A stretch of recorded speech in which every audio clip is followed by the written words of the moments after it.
Ibu, bapak, saudari, saudara, rekan-rekan muda, dan adik-adik sekalian dimanapun kalian berada, bertemu kembali dengan saya Romo Tino SSCC di dalam catatan pesiarah.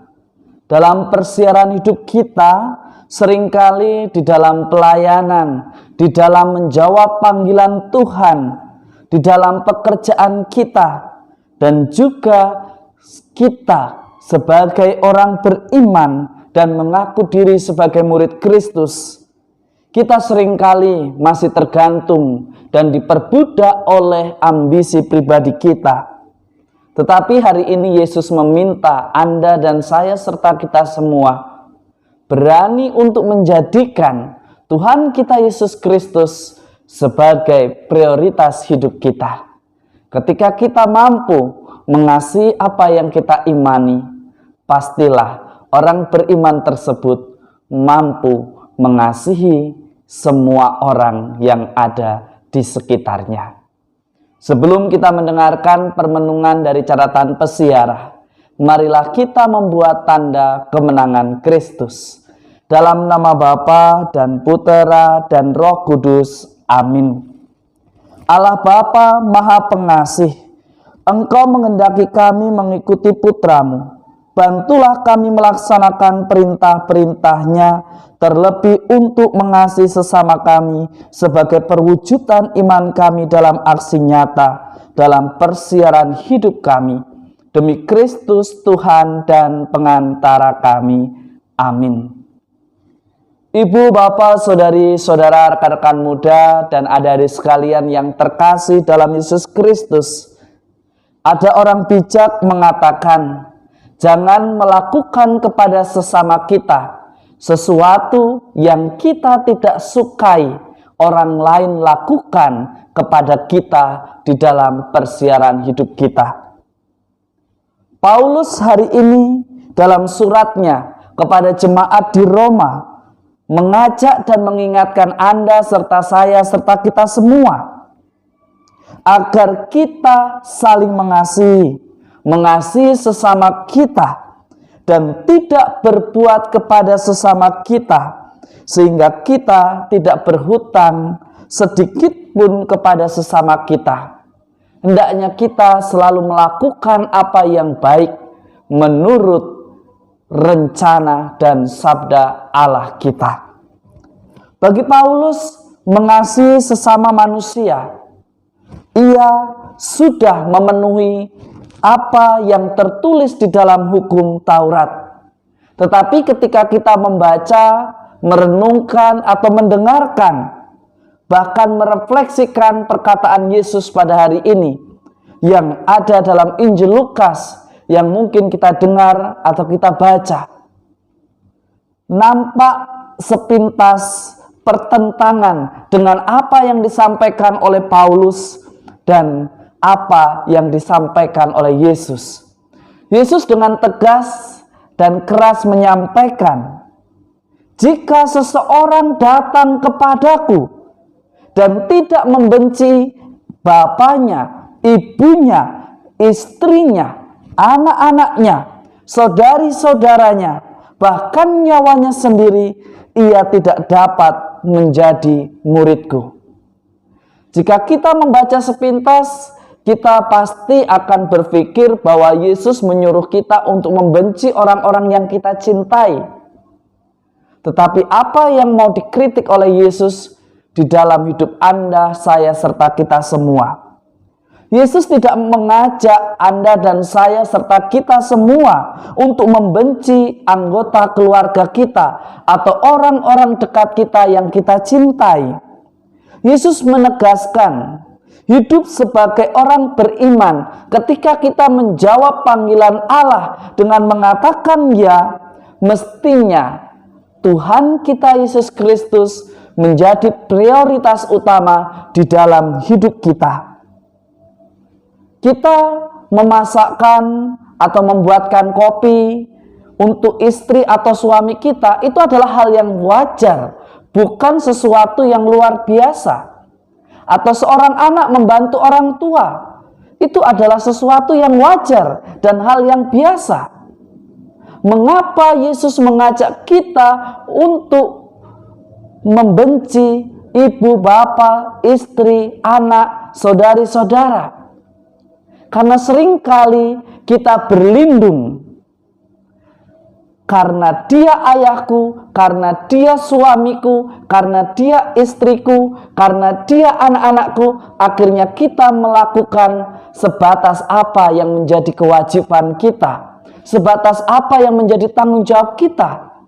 Dan itu adalah sesuatu yang bagi Yesus masih kurang.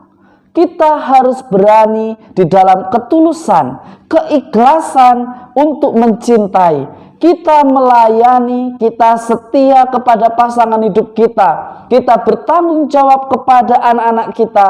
Dan sebagai seorang anak kita menghormati orang tua kita.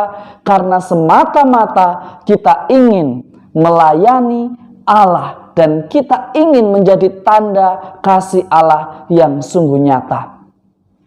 Masih ingat sebagaimana dikatakan oleh Yesus di dalam Injil Matius, "Hai istri, hendaklah engkau tunduk kepada suami, dan hai suami, hendaklah engkau mengasihi istrimu sebagaimana Kristus mengasihi gerejanya."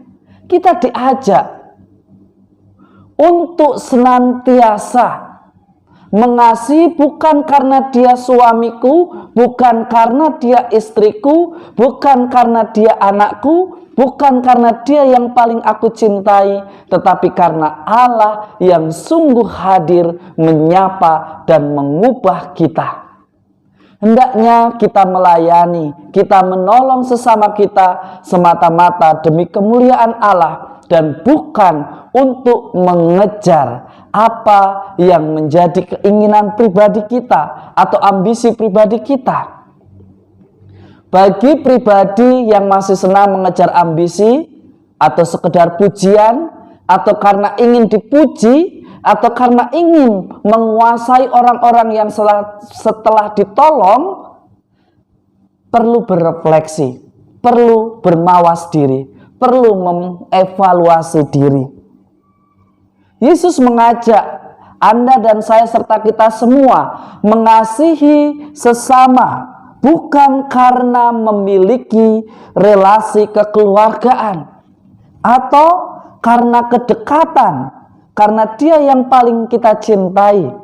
Tetapi bagaimana kita sebagai orang beriman berani menghidupi spiritualitas seorang sahabat yang mampu berkorban dan mengasihi sesama, bahkan dia memberikan nyawa untuk sahabat-sahabatnya. Bukan karena dia yang dia cintai, tetapi karena Allah yang lebih dahulu mencintai Anda, saya, serta kita semua. Mengasihi berarti kita diajak untuk berani menembus batas waktu, relasi, perbedaan budaya, perbedaan usia. Oleh karena itu, Yesus meminta kita lebih. Cinta diri yang tidak sehat justru akan menghancurkan. Cinta diri yang tidak sehat justru membuat kita tidak berkembang. Cinta diri yang tidak sehat justru seringkali mematikan karakter karena hanya sekedar ingin memuaskan apa yang menjadi keinginan kita. Bahkan tanpa sadar kita membunuh generasi kreatif hanya karena anak-anak kita tidak sependapat atau tidak memiliki pemandangan, tidak memiliki cara berpikir atau pandangan yang sama dengan kita orang tua. Seringkali kita justru menjadikan keluarga, anak-anak, orang yang kita cintai sebagai objek. Tetapi Yesus mengajak Anda dan saya serta kita semua menjadikan sesama kita sebagai subjek yang sama-sama mencari dan ingin mendapatkan keselamatan sebagaimana yang Allah rencanakan.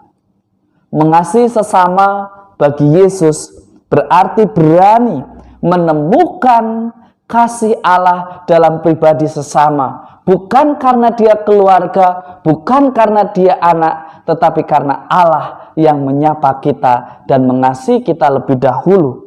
dan menghadirkan kasih Allah kepada sesama kita di dalam tugas dan tanggung jawab kita, karena kita melakukannya dengan ketulusan dan keikhlasan, bukan karena sebuah kewajiban yang harus kita laksanakan.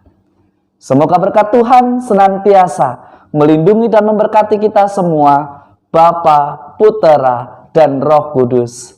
Amin. Ibu, bapak, saudari-saudara, rekan-rekan muda, dan adik-adik sekalian yang terkasih, seringkali kita mencintai karena dia adalah saudara, keluarga, atau anak. Hari ini Yesus mengajak Anda dan saya, serta kita semua, untuk berani mengasihi karena Allah lebih dahulu mengasihi kita.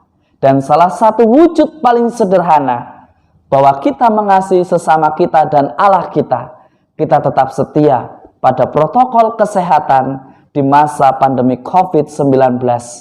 Meskipun level kita sudah diturunkan, jangan lengah, tetap setia dan disiplin di dalam hidup. Kita setia, kita disiplin, kita selamat, kita semua bahagia. Tuhan memberkati. Amin.